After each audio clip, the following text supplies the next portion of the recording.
Hi all, कैसे हैं आप सब। इचिमुकु ट्रेडिंग मास्टर में आपका बहुत बहुत स्वागत है। सलाम, नमस्ते, प्रणाम। तो आज वापस मार्केट ने क्या किया वो एक बार देख लेते हैं। ये जो सेशन है इसके अंदर मैं रोज़ निफ्टी के बारे में चर्चा करता हूँ, जिसमें मैं डेली टाइम फ्रेम से लेकर 1 मिनट टाइम फ्रेम तक जाता हूँ। और इसमें अगर मौका मिले तो मैं ट्रेड्स भी करके दिखा देता हूँ on a smaller time frame like 5 minutes, 3 minutes etcetera, ताकि जो लोगों को इंट्राडे ट्रेडिंग करनी हो उनको समझ आए कि कैसे करना चाहिए। और इसके लिए हमारा जो बेस मेथड है वो है इचिमुकु, जो कि एक जापानीज़ मेथड है। इसके बारे में मैं रोज़ बताता हूँ कि इसकी खूबियाँ क्या हैं। लार्जर चीज़ ये है ब्रॉडली कि ये आपको ट्रेड में on the right hand side रखता है और ट्रेंडिंग मार्केट्स के लिए ये सिस्टम बना हुआ है। तो जब मार्केट ट्रेंड हो जाए तो इसमें बड़े अच्छे प्रॉफिट्स होते हैं। तो मैंने ये रेक्टेंगल बनाया हुआ है ऑन निफ्टी मूवमेंट्स। और निफ्टी जो है वो बिल्कुल मतलब ऊपर जाने की कोई कोशिश ही नहीं कर रहा है। For the last 1 2 3 4 5 6 sessions the Nifty has lost almost 18,126 point से लेके अब 514। तो यहाँ पे 500 और ऊपर 100, 600, 620, 630 पॉइंट ऑलरेडी जा चुके हैं। तो on an average around 100 point का नुकसान हर रोज़ हो रहा है। अब ये बेस कहाँ बनाएगा? तो कल मैंने ढेर सारे लेवल्स दिए थे कि अगर गैप डाउन होता है तो ये होगा, ऊपर जाएगा तो ये होगा, वगैरह वगैरह। और 200 डे मूविंग एवरेज एक्सपोनेंशियल जो मैंने यहाँ पे बना के रखी हुई है, उसको नीचे तोड़ के कन्विंसिंगली आज थोड़ा और नीचे चले गया है। दूसरी चीज़, ये रेक्टेंगल जो है, जब तक ये रेक्टेंगल के अंदर प्राइस है तब तक कोई ज़बरदस्त ट्रेंड नहीं बनेगा इन वन डायरेक्शन। इसके बाहर प्राइस को जाना होगा। मैंने ये भी पता लगाने की कोशिश की कि on a larger time frame Nifty कहाँ तक जा सकता है। तो 17,204 ये एक लेवल है जहाँ पर निफ्टी जा सकता है। अब इचिमुकु को मैं प्लॉट कर देता हूँ। I wanted to keep the chart clean, that's the reason I had not plotted Ichimoku. अब मैं इचिमुकु को प्लॉट कर देता हूँ एंड लेट्स सी क्या दिखता है। अगेन कोई मूवमेंट नहीं, निफ्टी नीचे जा रहा है तो अब तो नीचे के मौके बनेंगे, ऊपर का तो मौका कोई बन ही नहीं सकता फॉर सम टाइम। तो ये लार्जर टाइम फ्रेम के अंदर डे वाइज टाइम फ्रेम है, यहाँ पर कोई भी मौका नहीं है। इनफैक्ट 200 डे मूविंग एवरेज के नीचे चली गई है प्राइस। ठीक है, ये आज जो हम एनालिसिस कर रहे हैं वो 23 फरवरी 2023 की कर रहे हैं। अभी रात के 11:22 हो चुके हैं। 1 आवर 4 आवर में कोई ज़्यादा चेंज नहीं होगा, तो मैं 1 आवर में चले जाता हूँ। 1 आवर में आज क्या हुआ पहले मैं बता देता हूँ कि निफ्टी में आज हुआ क्या था।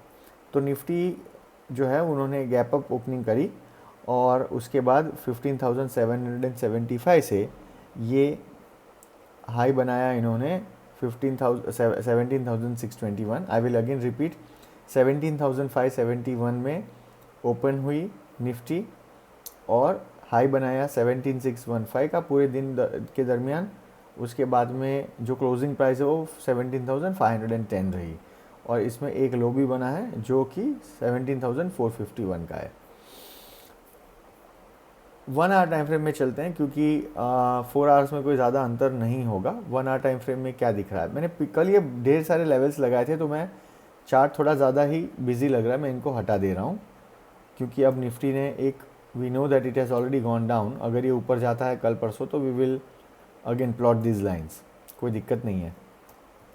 तो अब ये क्या दिख रहा है, एक बड़ी इंटरेस्टिंग कैंडल यहाँ बनी है और ये कैंडल जो है वो बहुत ही सॉलिड है। देखिए यहाँ पे इसकी विक बहुत बड़ी है।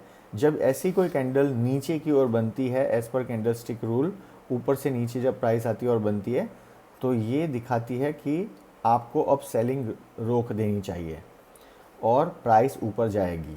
मुझे ताज्जुब ये चीज़ से हुआ है कि 1 घंटे की कैंडल में, अगर ये सुबह की 1 घंटे की कैंडल इतनी लंबी थी और बड़ी चौड़ी थी जिसमें विक बनी 17,453 और ये लगभग जो है वो डोजी कैंडल है, बट ऊपर की ओर अगर आप इसको एक हैमर बोलना चाहें तो भी बोल सकते हैं। तो ये नेट ये वही फैमिली की कैंडल है ना। उसके बाद तुरंत ये डोजी कैंडल आ गई थी और फिर प्राइस इसको चीर के नीचे नहीं जा पाई 17,457 को। कल ये बहुत ही डिसाइसिव लेवल होगा, अब से लेके कल परसों नरसों जब तक ये बहुत डिसाइसिव लेवल होगा। मैं अपने एक्सपीरियंस के हिसाब से ये कह सकता हूँ। इसको तोड़ने के लिए गैप डाउन ओपनिंग चाहिए होगी। ठीक है, पॉइंट टू बी नोटेड। 17,444 पे ये जो एक सपोर्ट मिला है आज निफ्टी को, ये बहुत बड़ा सपोर्ट है और इसको तोड़ने के लिए निफ्टी को गैप डाउन होना पड़ेगा कल, या तो अगर ड्यूरिंग डे अगर निफ्टी इसके नीचे आने की कोशिश करेगा तो निफ्टी को यूं आके यूं एक बहुत बड़ी कैंडल बनानी होगी, फिर वो जाएगा और यहाँ पे सपोर्ट लेके वापस नीचे जाएगा। अगर तो ये होता है कल डाउन साइड के अंदर होता है तो, बट 15 मिनट की ये 1 आवर की कैंडल है and I am just wanting to let you know कि जब ऐसी कैंडल आती है तो वी शुड बिकम कॉशियस। ये एक बहुत ही स्ट्रॉन्ग रिवर्सल कैंडल है और मेरी याददाश्त अगर मुझे सही सर्व कर रही है तो ऐसी कैंडल्स के जो बॉटम्स होते हैं या टॉप्स होते हैं इन द रिवर्स डायरेक्शन, वो बड़े सपोर्ट और रेजिस्टेंस की तरह से काम करते हैं। हमारा जो स्विंग हाई था इन सम टाइम वो ऊपर था अराउंड 18,139 और अभी जो मार्केट है वो अराउंड 23% जैसा चढ़ चुका है। अगर तो ये कैंडल को मैं बेस मानूं तो हमें एक बात पता करनी होगी कि 23% टेस्ट करने के बाद मार्केट नीचे आया, जो ये तो कल भी मैंने आई थिंक कहा था। तो अब यहाँ से अगर मार्केट रिवर्स होता है तो कहाँ तक जा सकता है? तो ये मार्केट यहाँ से रिवर्स होके आवरली कैंडल है 23 तक जाएगा, यहाँ घूम के बाद में 38 यानी कि 17,738, उसके बाद का उसका मूव होगा 17,800 और उसके बाद का उसका मूव होगा 17,877। 17,877 के ऊपर मार्केट जाता मुझे नहीं दिख रहा है प्राइमरीली, ठीक है। इसके बाद इसको वापस नीचे आना पड़ेगा वगैरह वगैरह। और ये आर्ली कैंडल्स की हम बात कर रहे हैं, इसका मतलब यहाँ पर मार्केट को स्टिफनेस मतलब कि टफ सिचुएशन महसूस होगी। For now I can very confidently tell that कल ये जो लेवल है या ये जो जोन है 17,425 से लेके 50 के बीच में, ये जोन ज़बरदस्त सपोर्ट देगा मार्केट को। आगे चलते हैं 15 मिनट के अंदर आज जो मार्केट है अगेन इचिमुकू के हिसाब से टोटली रेड मार्केट है, बट यहाँ पर एक सपोर्ट लिया, फिर ऊपर गया, फिर वापस अभी तक ये नीचे नहीं आया। ये दर्शा रहा है कि there is a possibility of a movement in the upward direction. यूँ प्राइस जाके ये जो 200 डे मूविंग एवरेज है ये इसको चीरेगी, ये ऊपर जाके वापस ही नीचे ऐसे आने की कोशिश करेगा। और ये यहाँ पर अगर मैं वो स्विंग हाई और स्विंग लो वाली जो बात अगर यहाँ पे मैं एक बार देख लूँ तो वो यहाँ पे मैं बता देता हूँ लेवल्स क्या क्या हो सकते हैं जो हम बोल रहे थे उसी तरह। यहाँ पर 30 ये वाली जो लाइन है यहाँ पर प्राइस जा सकती है कल, फर्स्ट टारगेट रिवर्स हुआ मार्केट तो। दूसरा टारगेट ये है 17,790, फर्स्ट टारगेट जो है 17,703 है।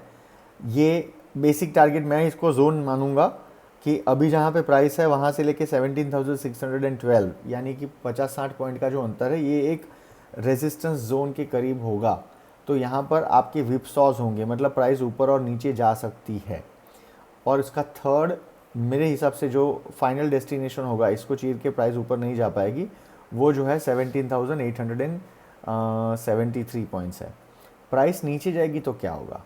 प्राइस नीचे जाएगी तो मैं पहले ही बता चुका हूँ कि एक लेवल 17,200 मैंने प्लॉट किया था डेली पे कल, शायद अभी मैंने रिमूव कर दिया कि नहीं मुझे याद नहीं है, वो हमारा एक टारगेट बन के निकल के आया है और वहाँ पर ये प्राइस जा सकती है क्योंकि वो बड़े टाइम फ्रेम के ऊपर मैंने कल ये निकाला था, ठीक है। 5 मिनट की कैंडल जो लोग ट्रेड करते हैं regularly, again I made an error, या जो लोग रेगुलर ट्रेडर्स हैं, इंट्राडे ट्रेडिंग करते हैं, उनके लिए अब देखिए क्या हुआ है। Nifty is not able to go below 17,452। इसका मतलब ये है कि यहाँ पर प्राइस को बहुत ही सॉलिड सपोर्ट एक मिल रहा है और ये सपोर्ट जो है मेरे ख्याल में ऊपर तक लेके जाएगा प्राइस को, बट हमारे सामने 200 डे मूविंग एवरेज जो है एक्सपोनेंशियल वो नीचे आ रही है। तो इंटरेस्टिंग होगा कल का सेशन, और क्योंकि ये गिरावट काफ़ी तेज़ी से आई है 1-2 दिन में, तो हो सकता है कि थोड़ा कंसोलिडेशन मोड में चले जाए। वैसे आज ही ये कंसोलिडेशन मोड में था। अगर आप देखें तो मार्केट जो है 9:45 में जो लो बना उसके बाद हाई बना लगभग 10:30, तो 9:15 को मार्केट खुला, 9:45 में लो बन गया और पूरे दिन का हाई जो है वो अराउंड 10:30 में बना। उसके बाद मार्केट पूरा जोन में था और उसकी अपर लिमिट 17,595 थी और उसकी लोअर लिमिट थी 17,494। तो ये जो है 100 पॉइंट के दायरे में पूरे टाइम पे बाज़ार घुमा है। ठीक है, तो आज के लिए मेरे ख्याल में इतना ही मैं आज एनालाइज करने के लिए मतलब this is what I can understand from the charts. और अगर आपको एक बारी वीकली के बारे में बता दूं तो मैंने वीकली के बारे में बताया था that weekly charts are while they are positive, but एक बहुत बड़ी कैंडल बन गई है वीक में, और ये वीकली कैंडल ने इचिमुकु का जो रूल है बुलिश जोन में बैरिश सिग्नल दिया है। ये हमारा एक बुलिश जोन है जिसके ऊपर मतलब कुमो के ऊपर प्राइस है, यानी ये बुलिश जोन है पूरा का पूरा ये वाला, और इसके अंदर ये प्राइस ने बैरिश सिग्नल दिया है। कन्वर्जन लाइन जो है वो ये हमारी बेस लाइन को काट रही है, और उसमें कैंडल देखो रेड कलर की कितनी बड़ी बन चुकी है। ये वीकली है, ठीक है ना। तो एक यहाँ पे हमें और एक चीज़ देखनी चाहिए कि ये कहाँ तक जा सकता है एज़ पर द फीबो। तो फीबो के हिसाब से देखो यहाँ पे 38 पे ये अभी अटक गया है, और अगर ये 38 को पार करता है then 50 and 61 are going to be the next levels. तो 50 का लेवल जो है वो 17,000 है, और 61.80 का लेवल जो है वो 16,576 है, बट ये बहुत दूर की बात है। इसका मतलब ये नहीं कि आ नहीं सकता है, फुल पॉसिबिलिटी आ सकता है जिस हिसाब से म्यूटेड सेंटीमेंट है। बट अगर 38 को यहाँ से सपोर्ट लेके ऊपर चलने लगता है मार्केट, तो पिछले वाले जो इसके हाइज हैं जैसे कि 17,956 इसको बिल्कुल ये टेस्ट करेगा 100%। ओके, मंथली पे एक बार ही दिखा देता हूँ। जो इम्पल्सिव ट्रेडर्स हैं ना वो ऐसे मार्केट में बड़े परेशान हो जाते हैं क्योंकि उनको मौके नहीं मिलते हैं बहुत इजीली। और ये हमारा जो है ये अभी का व्यू है, मतलब अगर मैं और एक कैंडल ऊपर चले जाऊँ टाइम फ्रेम, तो ये मंथली व्यू है। मंथली में आप देखेंगे कि प्राइस नीचे की ओर आ रही है और ये फ्लैट हो गई है लाइन हमारी कन्वर्जन लाइन, तो इसीलिए ग्रेविटेट होकर प्राइस यहाँ पे आई। मैं बहुत बार बोल चुका हूँ कि price can not stay very far away from the basic and most important moving averages. Ichimoku की जो सबसे पावरफुल दो मूविंग एवरेजेस बोलो या इंडिकेटर्स बोलो वो है कन्वर्जन लाइन और बेस लाइन, और प्राइस अगर इसके बहुत दूर चली जाएगी तो इसके करीब तुरंत आएगी ही। तो यही हमें देखने मिला, यहाँ प्राइस बहुत ऊपर चली गई और एनगल्फिंग कैंडल बनाई जो कि एक बहुत स्ट्रॉन्ग रिवर्सल पैटर्न है। रेड कलर की ये जो कैंडल है वो ग्रीन की पूरी बॉडी को कवर करके नीचे चली गई है, और जब ये टॉप पे आती है तो इसका मतलब this is a sure shot reversal candle. अब देखिए क्या हुआ है, 18,823 पे ये रिवर्सल कैंडल बनी थी जिसका लो था 18,062, और उसके बाद अभी भी ये नीचे ही मार्केट को गिराने की कोशिश कर रही है ना। तो this is how we analyse the markets, और मैं हर बार बोलता हूँ आगे भी बोलता रहूँगा, बड़ी टाइम फ्रेम्स हमेशा ज़्यादा स्टेबल होती हैं और बड़ी टाइम फ्रेम्स हमेशा जीतती है, बिकॉज बड़ी टाइम फ्रेम पे ही आपको अच्छे मुनाफे मिलते हैं। तो जब एनालिसिस करें तो कभी भी अपनी आँख बड़ी टाइम फ्रेम से हटाने नहीं है। ये बड़ी टाइम का मैंने फ्रीबो यहाँ पे लॉन्च कर दिया मंथली, और ये मंथली क्यों किया है, because we are now in the last week of February. March शुरू हो जाएगा, ये कैंडल यहीं पे ख़त्म हो जाएगी। तो कैसा दिख रहा है, तो 38% पे ये सपोर्ट लिया हुआ है from the recent swing low, और अगर ये स्विंग लो को मैं और भी नीचे लेके चले जाऊँ जो कोविड पीरियड था वो वाला, तो अभी तो हम 23% भी नहीं गिरे हैं। तो क्या मंथली टाइम फ्रेम पे हमें डरने की ज़रूरत है? मेरे ख्याल में बिल्कुल नहीं। ठीक है, इनफैक्ट अगर 23% से ये मार्केट जो इसका पिछला स्विंग लो था वहाँ से ये रिवर्स होता था, अगर होता यानी ये 23% से रिवर्स हो जाता, तो इसको हम मोमेंटम में कंटिन्यूएशन में मानते, लेकिन कंटिन्यूएशन हुआ नहीं, 38 पे आ गया है। 38 बहुत ऐसी चीज़ होती है, 38 से नीचे जाएगा 50, 50 से नीचे जाएगा 61 जो कि 16,500 है। तो we have to wait and watch कि थोड़ा सा टाइम देना पड़ेगा इसको, because it is right now in an indecisive type of territory. ठीक है, बट लार्जली मंथली कैंडल अभी भी या टाइम फ्रेम अभी भी आपको बैरिश नहीं बुलिश सिग्नल की ओर ही बता रही है, बट कंसोलिडेशन, क्योंकि हमारी कन्वर्जन लाइन फ्लैट हो चुकी है। ठीक है जी, so I will keep talking about it little more tomorrow. I will just have a look at the entire thing and then weekly analysis करेंगे हम कि पूरे वीक में अगर हमने कोई ट्रेड लिए होते आर्ली कैंडल पे वगैरह तो हमें क्या फ़ायदे होते।